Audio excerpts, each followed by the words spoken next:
Wow, wow, wow, wow. 1 second. That What a cliffhanger. was a good. Hello, everybody, and That was a welcome good back cliffhanger. again. Yeah, yeah. That's a funny cliffhanger for Hold on. that episode. But yes, welcome back, everybody. Thank you for tuning in to that episode. Hopefully, you'll be here next time to see the conclusion of what just happened. But yeah, let's talk about this episode. Welcome back. Um, don't need to do intros. You know who we are. Obviously, because Mike is busy and Amy's busy right now. Tonight, it's just the three of us, just most of the Super Journey dudes. But we're here to talk about the episode, which was the self-deprecating bastard. Now you guys know what that refers to. Fucking self-deprecating Joe, fucking guy. But hey, he took care of him. Real efficiently, maybe not. But yeah, the title for I guess to kick it off, the title of the episode, the self-deprecating bastard. I didn't really know what to call this episode, but then like that, he was clearly like the mission and the focal point. And I don't know if anyone's seen like one of my favorite movies, like one of the coolest noir movies. It's recent, but well, not that recent, but not an old uh noir but Sin City. It's like a an homage to noir movies, but Yeah. there is like a whole chapter slash issue in the comics which I've also read, called The Yellow Bastard, which refers to the ugly yellow dude. So that was like the inspo for like the title of this episode. That's great. That's fucking Joe Oh, man, himself. I forgot about this episode, and I think In a lot of forgot. ways. I forgot all of the other ones, but I think this is my favorite. It's got to be one of my favorites. Really, it's one of it's so really wild. nice to relive. It's been a while I don't know. since we There's filmed something this one, about right? it. There's something special about reliving them. Yeah, like so being in the film industry, like it's I hear a lot that like pilot episodes kind of like hook in the viewers to like your concept and like establish like what the show is, and like the second episodes are what are also important because they're what like keep people around, people coming back, which is like why we wanted like this episode to like be really like interesting RP wise, set up a lot of cool stuff, set up like establish more of like the world itself, especially with that intro scene. Like the intro scene I really want to talk about because that's like one of my favorite scenes that we've done, just because like the best. yeah, sorry, I was just gonna say the best thing is that that this is like the most, like, as the story goes on, it gets even more intense, like more crazy, and this kind of like sets it up, and like where we are now in the campaign, it's like getting like out of hand. It's crazy. It is getting out of hand. Yeah, no, that's very crazy to compare. This is the most chill. This is the most chill, like right now. Yeah, I mean, I guess it's true. But about the intro scene, Devin and I before, I think it was even just like after episode 1, before we even filmed episode 2, but like not even before that, we had convos about like the inciting incident, which was like Bukaki and like that meeting and like how it went astray and like how like the war kind of or like the treaty got broken, which is now why like the war is kind of starting again. And I thought that was like a cool way to like one introduce everyone to like the different corners of the galaxy via all these characters, without needing to go there just yet. With the leaders and like the art, which Defran, shout out to Defran for like all the amazing art. But also just like contextualize the universe and like what exactly is happening like politically and like what incited everything. That's what I don't know. I just like love that scene. It's also like the record for like the most voices and NPCs I play within like 5 minutes. I just like cycled through them one after the other, which is really fun for me to play. doing the art for that episode took me like months. Yeah, a long time. Yeah. Come on. I was like every day messaging Chris was like, you got that art? I'm like, yeah. Well, because I was like I was like editing episode like 10 at that point, and I was like, yo, I still need that art for episode 2. All those characters. And but there was a lot. Akuma made me laugh so hard though. Akuma was on it. Like when he popped up on screen, paired up with like already knowing that sequence, like paired up with the visual, it made it so much more funny for me as a visual watcher, because I was just like, oh my god, it's just like such a sillier moment. In my head. He was always very silly looking in my head. Great character that we may see later, and we definitely see him later with a name like that. If you see art of them, they will most likely show up later. So like, love that intro scene. That intro, that scene, like I remember, I think we talked about it like a couple days before we actually did that. Yeah, and then we were just like, it was like in between episode 1 and episode 2. We just like thought of like, oh, what if we like opened the episode with this flashback? And I was like, okay, all right, let's go. I also think because like after setting up Bugaki like in the first episode as like this pretty like greasy character, I like that scene kind of shows like another side, like another layer that like maybe there was like a bit of a justifiable reason for him to like set things off the way he did. At least start a war. I mean, obviously, like starting a war, maybe not so great, but like obviously over the course of the campaign, you kind of see what the new unit gets up to, and see kind of like there's definitely lessons to learn from everything Bugaki does on every episode.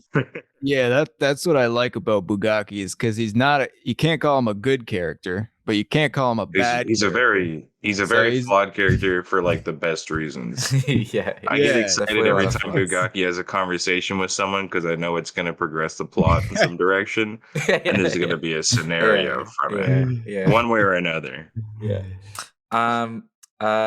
Another cool scene that I wanted to, well, it's not a cool scene, but like another scene that I wanted to talk about was the Karen scene with Bugaki as well. That was like inspired by kind of like the beginning of COVID, and I kind of threw that in there because like experiences that I experienced, and like also just like in Toronto and like largely Asian communities here, just like when COVID happened, like how much people blamed and like showed hate toward Asian people, specifically Chinese people, around the time of like a crazy world event. So in my mind, like obviously that was fresh in my mind because we filmed this during the pandemic. And I was like, Bugaki like kind of kickstarted like this like universally terrifying incident, right? Like a war could be coming from this, right? So obviously, the Karen types who, do not critically think as most people should do, will obviously blame bugs for starting everything, and like so I had to kind of include that in there some way, just to like. It's so like poetic though, because like he literally still did cause the war. So like, there's still some comedic timing to the part that we're trying to draw on the fact that it's a bad character, and like there's there's a big takeaway there, but it's still like but like they're still correct. So it's like the irony, the layers of irony. That's why it's so funny. The humor, because like you should have generalized, but literally this guy. This is the guy that started it. Like, you found him. You found the fucking bug that did it. Guy. Oh my! So I thought that scene was really important to have, just to be realistic of like how people would be treating Byzantites during this time. Another obviously the man himself, the legend, self-deprecating Joe.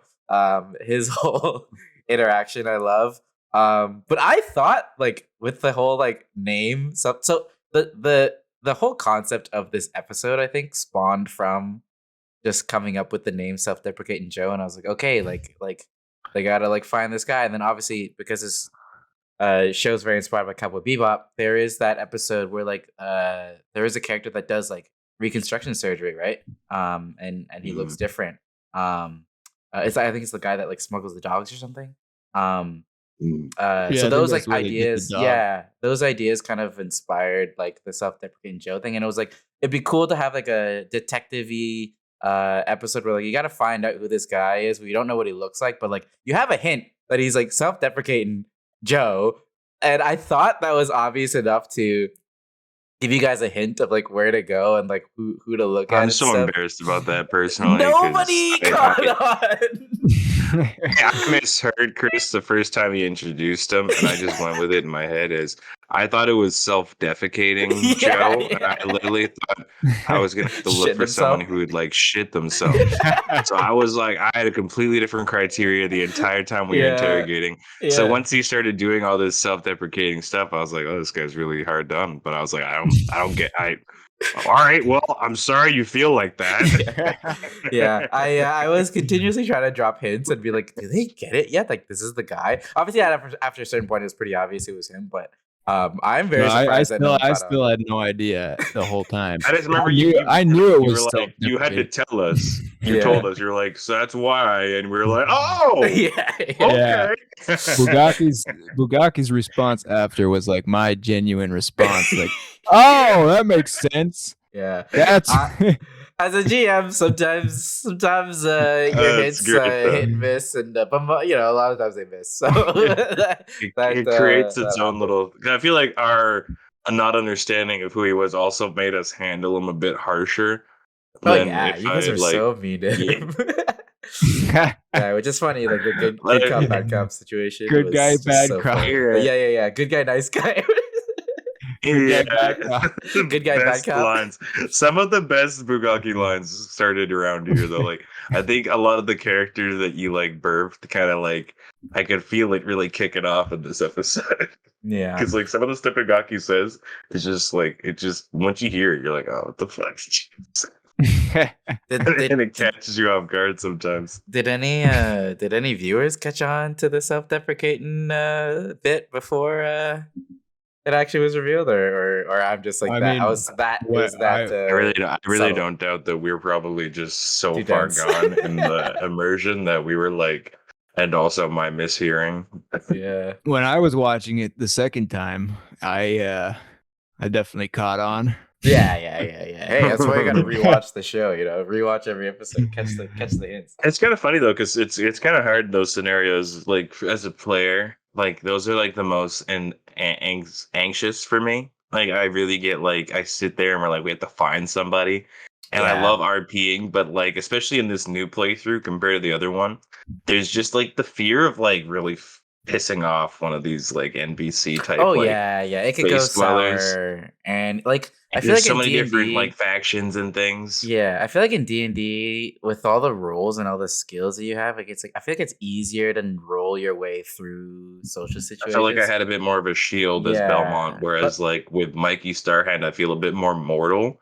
So like if I choose my moments, I choose my moments. I'm like very much like okay. Lancer, there's less. I feel like less nuance where it's just like you pass or you fail over a 10, under a 10. Yeah, that's it. And like, well, I mean, we episode 1, right? Mike lost his mech, his whiskers, so it's like we already kind of got introduced to like.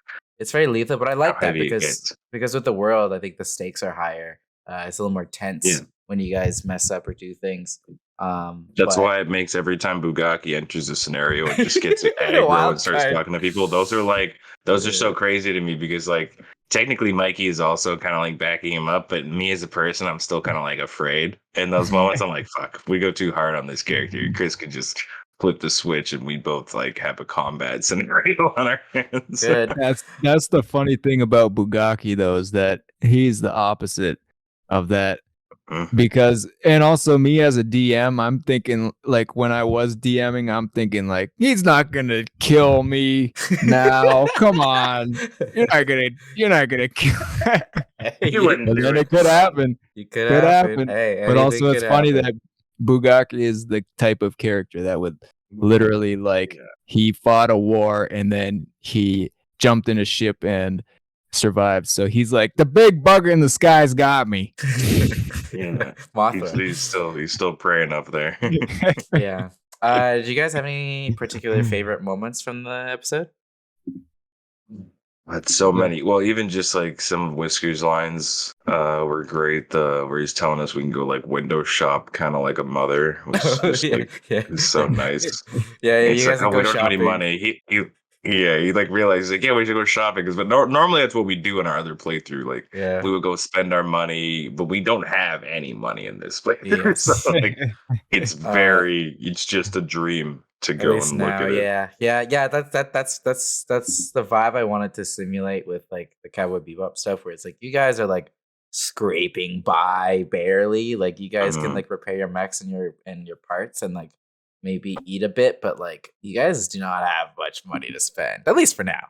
But set the tone. I like it though. Yeah. But definitely my favorite parts were just obviously most of the RPing with your characters that we would meet. The self-deprecating Joe part, like the good guy, bad cop, like that whole like just the wordplay. Because I this is my first kind of like dabbling in with any kind of like improv, like to this degree. And I feel like doing it with you guys is really fun because like even just getting it back and forth with Alex, he just gets these moments where he'll say that stuff, and it kind of sets the tone that we have this routine that we'll go through afterwards. Yeah. And it's always my favorite to get to the dismount of the routine. Like right when we finished off with self-deprecating Joe, and we just both look at each other and we're both like, what was that? Like it's great. That's my favorite part. Yeah, Chad also likes the gambling scene where you guys all rolled 22s, which was crazy. You guys all rolled 22s. There's some weird the die, honestly. Sometimes the dice just really trip you out. The dice have been really weird for this game, yeah. Yeah, so there's definitely a lot of moments I feel like that happens. Even just lore-wise, like where something in the plot happens because like there's a failure or whatever. It just makes a lot of sense when it happens. It's almost like I wouldn't have it other ways. Even if I want to succeed on a roll, sometimes I'm like, if I fail, it makes sense. The dice always are there at the perfect time, and makes no sense. That's what's crazy about D&D is that it's like holy shit, that literally is the fucking like how could that happen? It's meant to be, you know what I mean? There's a lot of cool moments like that in this campaign. We got a question in the chat. Any other bits of Lancer lore that was inspiring? I think we took like, obviously this is like a homebrewed universe, but we took like little bits of Lancer lore to kind of pepper that throughout our own lore, just like as a tribute to Lancer itself, but also like I think some of the stuff is really cool. Obviously, Blink Space Blues, like Blink Space is a huge thing in our campaign. Like they're hopping around planets all the time because of Blink Space, and then going through Blink Gates. Even the New Union being like the big bad government threat. And there's something called the Union in Lancer, which isn't exactly the same thing, but we still have the company names from the Lancer mechs within our universe, but they are owned by like different factions, which you'll see throughout the campaign. I'm trying to think of what other Lancer. So far, what's been introduced, I'm not too sure if there's anything else. I feel like a lot of our Lancer stuff is like we don't really do anything with the combat. Like mechanics and stuff, obviously, and I think like the names of things definitely. But honestly, like Lancer lore is there's so much of it. I honestly haven't even read everything besides like the core book. But I mean, if you guys want and we didn't even read the book. So. These two didn't even read the book.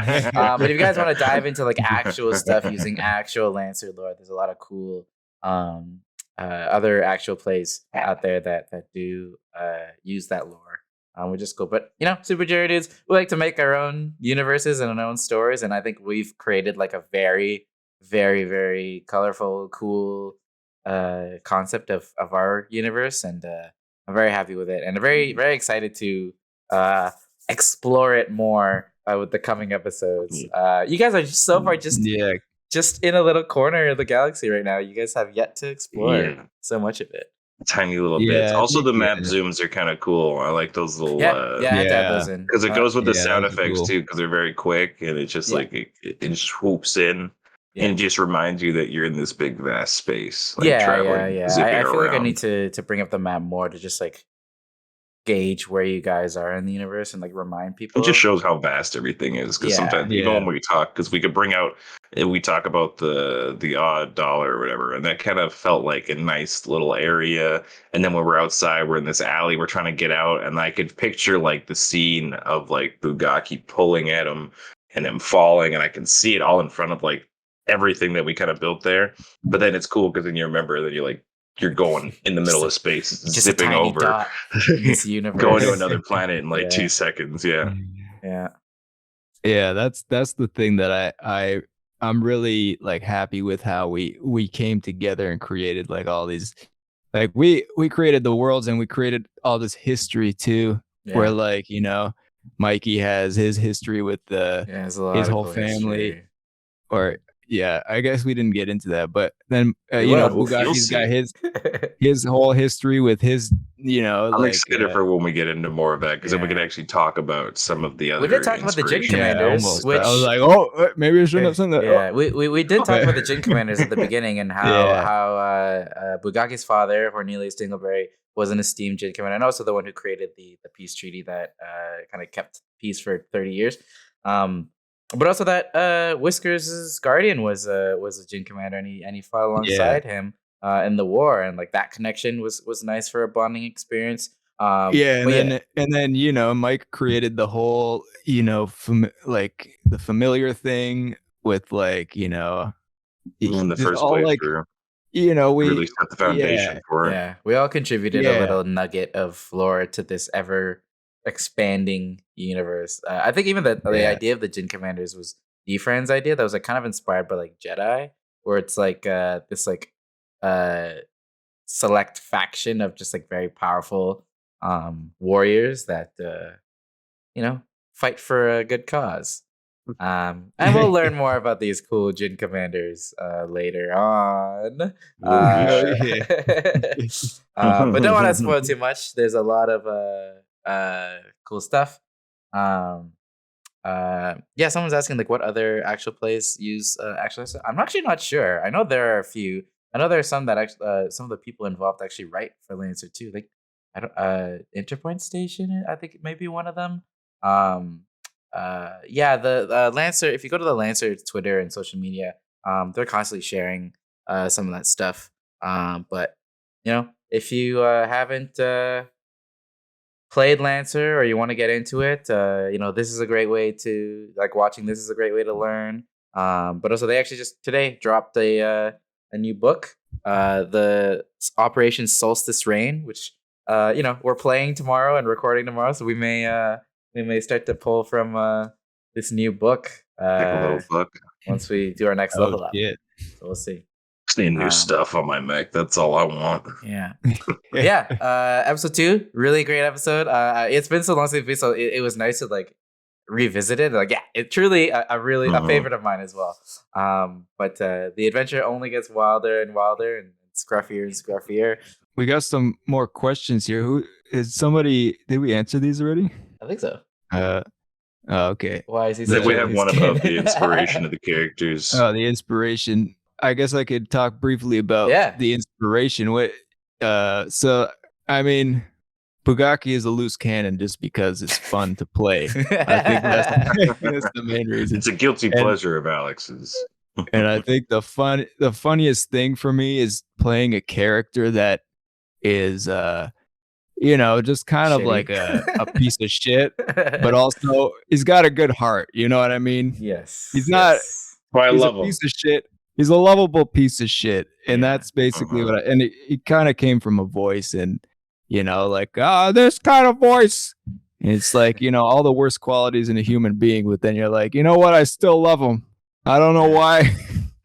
It's kind of funny. I don't know what about D-Friend. What about Mikey? What? And I was gonna say all of the characters. We kind of go more in depth about their like inspos in the first episode Talkback. Yeah, we had like more of like if you want to look at references. our last Talkback after the last episode. Yeah, we kind of go in depth with it. Because Mike's not here to kind of talk about Whiskers.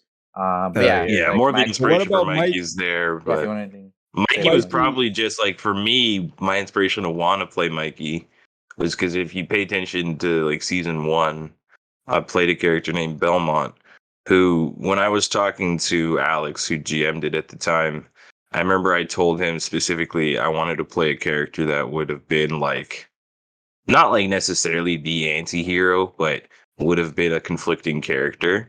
And not in a way that like Bugaki's conflicting, like comically, like, but in a way where like Belmont only gets a couple of moments where I kind of pull that out. So I wanted to really do a character where I could just kind of already have that going for me and have a little bit of foundation where I almost don't have a choice other than to be a chaotic. So like a lot of what you see in this episode kind of shows how I'm trying to like set the ground for Mikey's character as like someone who just fucking will do something. Yeah, I was gonna say, I wouldn't even I'll break someone's kneecap or I wouldn't even say it's like chaotic. He's just like to the point and lethal with it. Like he's just very he's no bullshit. I feel like, he's very purposeful. It plays into the story too. Like no spoilers or anything, but you guys will see as like you get to know the character that it's more fun once you learn about the lore and like how that plays into why he is the way he is. Yeah, this campaign does evolve in very interesting ways. I mean, even what we're recording that the DM did not expect. They certainly did not expect it. Yeah, things have been happening. All right. That's what happens, man. That's how you put a couple people in a room. This is what happens. But next episode we're fighting some robot gangsters, and that'll be real fun. See what the teeth greases are all about. I really loved, like, I don't know what inspired it, but like I love the idea of like these janky robots that like have this huge fort that they could just plug into and take pieces from and like become mechs. I really loved that. I was terrified idea. The moment we jumped into this scenario and had to fight them. I was like immediately like, fuck's sake. Like the first fight was already kind of tough, and then immediately we're in this another scenario where we've kind of like drawn aggro, didn't have good initiative, aren't in formation. Yeah, that's why Bugaki. That's why Bugaki's like, hey, that was a delivery. It's a delivery. Yes, you will see how that unfolds next week. But yeah, thank you all for tuning in. It's really awesome to have people want to watch this live with us and watching alongside you guys. It's really fun. Every week, not necessarily everyone will be able to make it, due to life commitments like Mike studying and Amy at work. But hopefully, most of us can be here. Even if I'm traveling and stuff, like we'll see what happens. But I would like to continue doing these with you guys.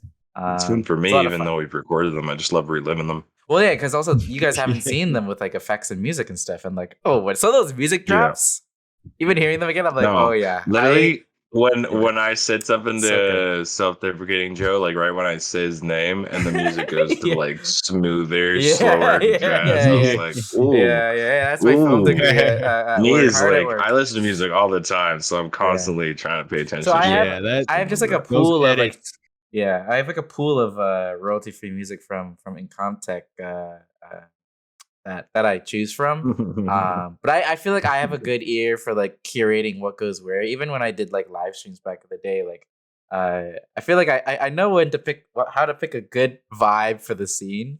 No, it's great, especially as someone who's just watching through it, like not knowing what to really expect. It kind of immediately gives you something to go into it thinking. Like it immediately made me think, oh shit, now they're on the down low, rather than it's just a hustle bustle casino type place and you're just interviewing characters. It's like, oh, this might be a little suspicious.